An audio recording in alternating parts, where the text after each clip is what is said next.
Hello friends, today we will discuss about the practical 6. The aim of the practical 6 is write a program to perform the infrared communication. This is the practical 6 in your GTU syllabus. Write a program to perform the infrared communication. For the infrared communication we require to know knowledge about the what is the infrared, how to perform the infrared communication. So first of all, let me check the infrared band. So infrared band of the electromagnetic that corresponding the 430 terahertz to 300 gigahertz and a wavelength of 980 nanometers with the propagation of light wave. In the band can be used a communication system for the transmission and reception of the data. This recommendation between the two portable device or between the portable device and fixed device. So infrared communication क्या है? infrared communication यानी कि old phone या कोई भी remote TV का remote जो आप ले लो तो उसमें infrared communication पॉसिबल है. infrared communication शॉर्ट डिस्टेंस के लिए यूज़ होता है, यानी कि जो भी कम्युनिकेशन होगा वो डिवाइस टू डिवाइस ट्रांसमिशन के लिए या portable device to fix device के बीच ट्रांसमिशन करने के लिए. एग्जांपल, फिक्स डिवाइस आपका जो टीवी है वो एक फिक्स डिवाइस है एंड मोबाइल से अगर आपको टीवी ऑपरेट करना है तो मोबाइल से भी आप मोबाइल में जो सेंसर अवेलेबल होता है उससे आप टीवी एक्सेस कर सकते हो, मतलब कि वो रिमोट के जैसे वर्क करेगा. एंड पोर्टेबल डिवाइस जो मूवेबल है उसमें चेंजेस आप कर सकते हो, पोर्टेबल है. So infrared communication just like an example, जब भी आप रिमोट के साथ वर्क करते हो तो रिमोट में जो एलईडी लाइट यूज़ करते हो, एलईडी लाइट से ट्रांसमिशन होता है. सो यहाँ पे जो ट्रांसमिशन हो रहा है वो किससे आप कर रहे हो? By using the LED light of wave, जो ट्रांसमिशन हो रहा है in the form of light transmit हो रहा है. There are two types of infrared communication, point to point and diffuse point. So in the point to point it requires the line of sight between the transmitter and receiver. In the other word, the transmitter and receiver should be point to the each other and there shouldn't be any of the obstacle between them. Example, the remote control communication. We discussed the example of remote control communication using the program. Then diffuse point, it doesn't require any line of sight at the link between the transmitter and receiver, is maintained by the reflecting or bouncing of the transmitting signal by surface like the ceiling, roof, etc. Example, the wireless LAN communication system. So Wi-Fi, it is the example of wireless LAN, it is the example of diffuse point communication. What is the advantage of infrared communication? Security is main thing. So by using the infrared communication, secured communication will be performed. It is the high directional and can identify the source as different source, radiation of the different frequency, and thus the risk of information being diffused is eliminated. It is used for the single person, not it is shareable with the internet. So secure. Then safety also important. Infrared radiation is not harmful to the human being, hence the infrared communication can be used at any place. High speed data communication we required in the older form. जब भी आप infrared communication का example हो तो एक old phone में जब भी डेटा ट्रांसमिट कर रहे हो तो डेटा ट्रांसमिट फास्टर हो रहा है, लेकिन दोनों के बीच आप डिस्टेंस जो है वो कम से कम मेंटेन करना पड़ेगा, तभी डेटा ट्रांसमिट फास्टर होगा. लेकिन ब्लूटूथ की कंपेयर में डेटा ट्रांसमिट कम हो रहा है इसमें. Data rate of infrared communication is about 1 Gbps and can be used for sending the information like video. IR communication, that basis here the figure used for the infrared communication, work on the principle of one LED is used for IR transmission. The transmitter of a IR LED inside its circuit, which emits the infrared light for every electric pulse given to it. This pulse is generated as button on the remote is pressed. Whenever we press the button in our remote or any circuit, so this type of a circuit will be established. It provides bias to the LED. The LED on being bias emitting light of the wavelength, so 940 nanometers as a series of pulse corresponding of the button is pressed. However, since along with the IR LED, the other resource or infrared light such as the human being light, the problem is by modulation. Transmitted signal is modulated using the carrier frequency of 38 kilohertz. So for any other frequency between 36 to 46 kilohertz is required. LED is made to oscillate at the frequency for the time duration of the pulse. The information of a light signal are pulse with modulated and are contained in the 38 kilohertz frequency. IR transmitter, here one thing is IR transmission, we require the IR transmitter, means sensor is required. Sensor is nothing but it check for radiation and temperature without any contact. For radiation temperature, the range, it filter is available. So IR sensor is electronic device that radiate or located infrared radiation to sense some part of the surrounding object. They are undetectable to the human eye. If you want to see this type of signal, so you can check in the mobile camera. So by clicking on your mobile camera and check the signal of IR transmitter, you can check by white indication of light. So infrared sensor could be considered as a pollard, and briefly recall how an area's infrared radiation shows. It is very regular for the infrared sensor to be coordinate into the movement of indicators like those of the utilized as a features of private or business security system. So this type of LED is required.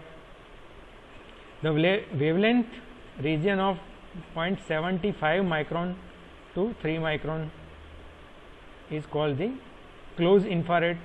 The region from the 3 to 6 micron is called the infrared, and region higher than 6 micron is called the far infrared. So IR sensor emit at the frequency of 38 kilohertz.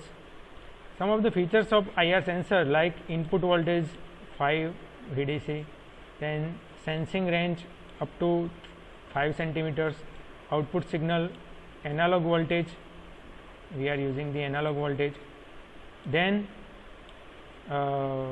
input is battery current, so we require the simple battery, that is the direct current, and output signal is analog voltage signal.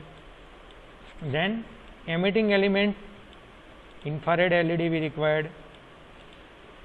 Here one of the example for circuit, IR diode and photodiode.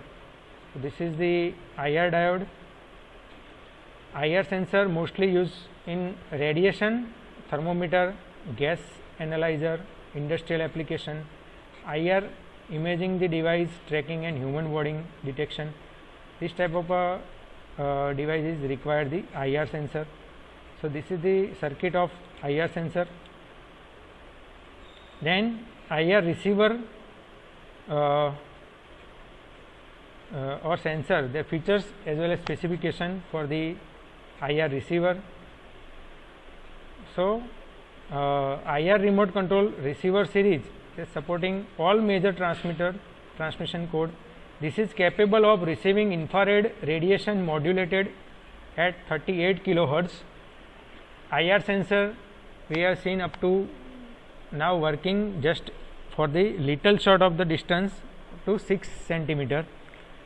So T-SOP is a sensitive to specific frequency, so it is range better contrast with the ordinary of the photodiode. This is the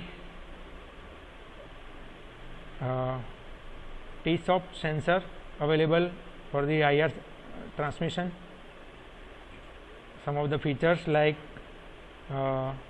pre-amplified and photo detector both are in the single package, internal filter for PCM frequency, then improve the shielded against the electrical field disturbance, then TTL and time to logic, as well as CMOS complementary metal oxide semiconductor, that compatibility with the sensor, and output active low power consumption, high immunity against the ambient light, then continuous data transmission possible. Some of the specification also required, like supply voltage minus 0.3 to 6.5 voltage, supply current 5 microampere, output voltage also minus 0.3 to 6 volt, and output current is 5 milliampere. Storage temperature range is up to 85, 25 to 85 Celsius, as well as operating temperature minus 25 to 85 Celsius. Here testing also required, so here the circuit will be tested at the finally. So let me check the experiment by using the video.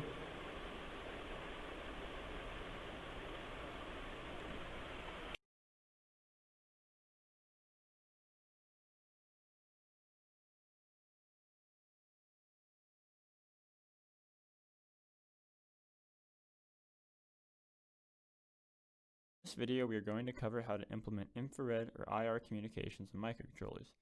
To highlight this, we are going to utilize a push button on one device to wirelessly control the brightness of an LED on another device. This example is based on the online MPLAB Express tutorial linked in the description. The Express tutorial includes the source code and is based on a larger application note that uses touch control rather than a simple push button, and motor control rather than a simple LED, so feel free to check that out once you have this down.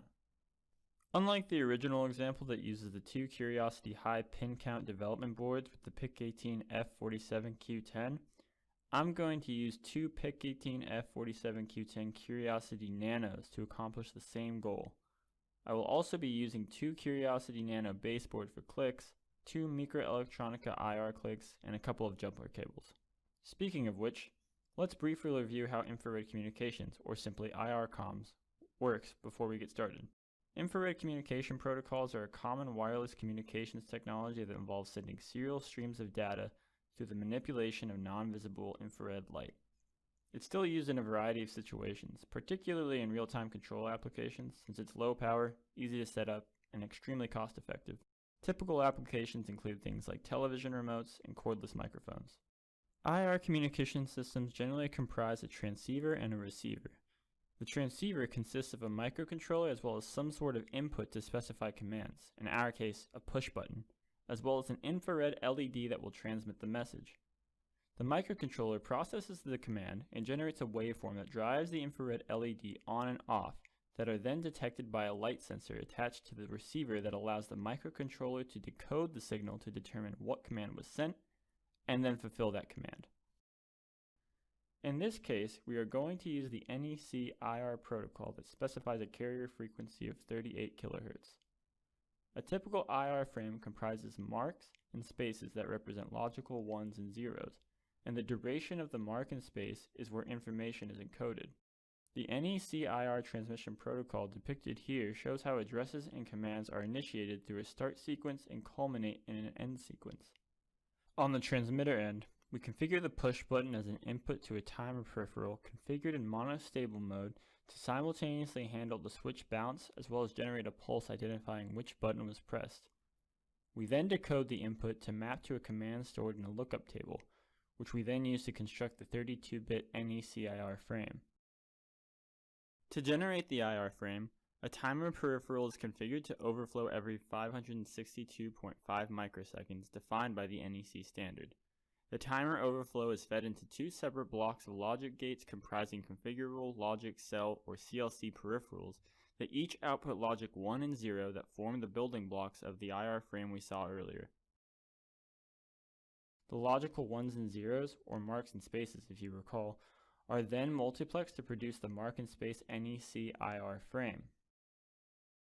A PWM and timer peripheral are simultaneously used to generate the 38 kHz carrier frequency, which is combined with the CLC generated IR frame in the digital signal modulator or DSM peripheral to produce the modulated frame which is transmitted by the LED. For the receiver, we use a hardware limit timer peripheral to monitor the port pin that will alert us when a valid falling edge is detected. A capture compare or CCP peripheral combined with another timer are configured to detect start and end sequences as well as logic 1 and 0, which are then decoded to determine the sent command. This is followed by a corresponding control action, which in our case is simply varying a PWM duty cycle. Let's get the transmitter up and working. Here I have the Express project open in MCWC. We are going to open up MCC and look at the pins to see if any changes need to be made. I'm going to focus on using one push button to control one LED, as I only have one of each on the Curiosity Nano boards. From the schematic, we can see that the push button is tied to pin RE2, which is only usable as a general purpose I/O pin. I want it to serve as an input to one of the timers that are already tied to RC5 and RB4. I'm simply going to tie the Curiosity Nano push button on pin RE2 to RC5 using a jumper cable. This means I'll also need to head over to the pin module and enable a weak pull-up resistor on pin RC5 so we can detect a change in the push button. According to the Express tutorial, the RC5 pin controls the PWM3 output on the receiver microcontroller. I can also see that the DSM module is configured to output the modulated IR frame to pin RD1, which is connected to the PWM micro E bus pin on the Curiosity high pin count. I can see on the Curiosity Nano schematic that this pin does not correspond to the PWM micro E bus for the click baseboard I'm using, so I will change it to RA3, which I see should be adequate for the micro E bus. We then just need to generate our code and build the project. Here we can see that the behavior of the output pin on RA3 from the DSM is exactly what we expect. Let's move on to the receiver. Here I have the Express project open in MCWC. We are going to open up MCC and look at the pin manager to see if any changes need to be made. Looking at the pin manager, I can see that timer 2 is configured to receive an input from port RA1. Opening the timer 2 configuration tab under project resources, I can see that timer 2 is in fact configured to detect a start sequence, which I can confirm by checking out the Curiosity high pin count schematic. Looking at the PIC18F47Q10 Curiosity Nano schematic, I can see that port RA1 is tied to the click module number 2 on the baseboard, so this code will still be valid if I place my IR click on that spot. The outputted PWM signal is on RA4, which also corresponds to click module number 2, so I'll need to reroute to a different pin like RA3 to avoid any potential interference issues with the click. Next, I need to make sure that the PWM3 module that we learned earlier is the one we are controlling is correctly routed to the LED on the Curiosity Nano. According to the schematic, the LED resides on pin RE0, which is only configurable as a general purpose I/O. To get around this, I'm just going to use a jumper cable to tie pin RA3 where my PWM3 module is set as an output to RE0 where the LED resides. Once this is done, we can go ahead and hit generate code and then build the project. Looking at the hardware, we can see that the behavior of the system is as expected with the push button sending data over IR to vary the duty cycle of the PWM up and down. Check out